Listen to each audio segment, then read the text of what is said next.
तो आज हम स्टार्ट करने वाले हैं higher order differential equation with constant coefficients. तो ये आपका यूनिट नंबर 1 में ही है, ऑर्डिनरी डिफरेंशियल इक्वेशन 1 में ही है, higher order differential equation with constant coefficient. इसके नाम से आप समझ सकते हो कि इसका ऑर्डर क्या होगा, हायर होगा यानी मोर देन 1 होगा, और इसके साथ जो कोफिशिएंट्स होंगे वो कांस्टेंट होंगे।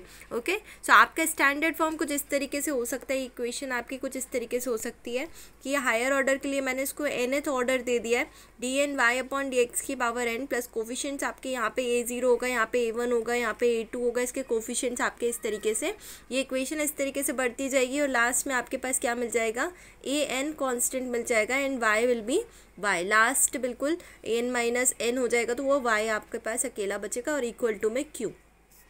अब आपके पास ये जो पूरी इक्वेशन है, एक तो लेफ्ट हैंड साइड में एक इक्वेशन है और एक है राइट हैंड साइड में। तो राइट हैंड साइड में जो वैल्यू होती है उससे आप निकालते हो पर्टिकुलर इंटीग्रल, और लेफ्ट हैंड साइड में जो वैल्यू होती है उससे आप क्या निकालते हो, कॉम्प्लीमेंट्री फंक्शन निकालते हो। तो ये सब चीज़ें आपके लिए थोड़ी सी न्यू है, तो स्टार्ट करते हैं, तब आपके लिए और अच्छे से समझ में आ जाएगा। तो हम क्या करते हैं, इस डिफरेंशियल इक्वेशन को पहले थोड़ा सा ईजी फॉर्मेट में कन्वर्ट कर लेते हैं। अब कैसे ईजी फॉर्मेट में कन्वर्ट करेंगे, तो ये जो आपको d अपॉन dx दिख रहा है ना, इसको आप कैपिटल D दे देना। तो अगर इसको आप कैपिटल D का नाम दे देंगे तो ये हो जाएगा कैपिटल D की power n plus a1 d की power n minus 1 plus a2 d की power n minus 2 and so on up to an। और d की पावर n आपका सिर्फ d अपॉन dx था, y नहीं था, तो y सब में से कॉमन होके बाहर आ जाएगा इक्वल्स टू 0 या फिर जो भी वैल्यू आपको दी हुई है जो कि q है। ओके, अब आपको निकालना है इस वाले LHS तरफ से कॉम्प्लीमेंट्री फंक्शन। तो कॉम्प्लीमेंट्री फंक्शन के लिए जो सबसे इम्पॉर्टेंट चीज़ है वो क्या है, वो है ऑक्सिलरी इक्वेशन। तो ऑक्सिलरी इक्वेशन क्या होती है, ऑक्सिलरी इक्वेशन होती है D converted to small m याद रखिएगा, कैपिटल M नहीं लिखना है। तो ऑक्सिलरी इक्वेशन क्या हो जाएगी, D जब कन्वर्ट होता है स्मॉल m में, that equation will be auxiliary equation. वहाँ पे y नहीं होगा, इक्वल टू में कुछ नहीं होगा, 0 होता है। ठीक है, अब ऑक्सिलरी इक्वेशन को आप कैरेक्टरिस्टिक इक्वेशन भी कह सकते हैं, बट ऑक्सिलरी इक्वेशन ही ज़्यादातर यूज़ की जाती है।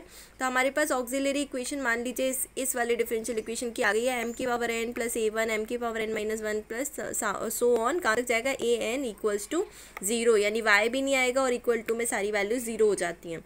इससे आपके पास एक जनरल सॉल्यूशन आएगा। जनरल सॉल्यूशन क्या आएगा, CF plus P I, Y equals to CF plus P आई।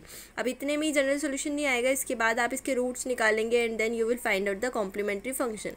तो अब आपको क्या क्या चीज़ें पता होनी चाहिए, फाइनली जनरल सॉल्यूशन निकालने के लिए आपको पता होना चाहिए व्हाट इज CF यानी कि complementary function and what is PI यानी कि पर्टिकुलर इंटीग्रल।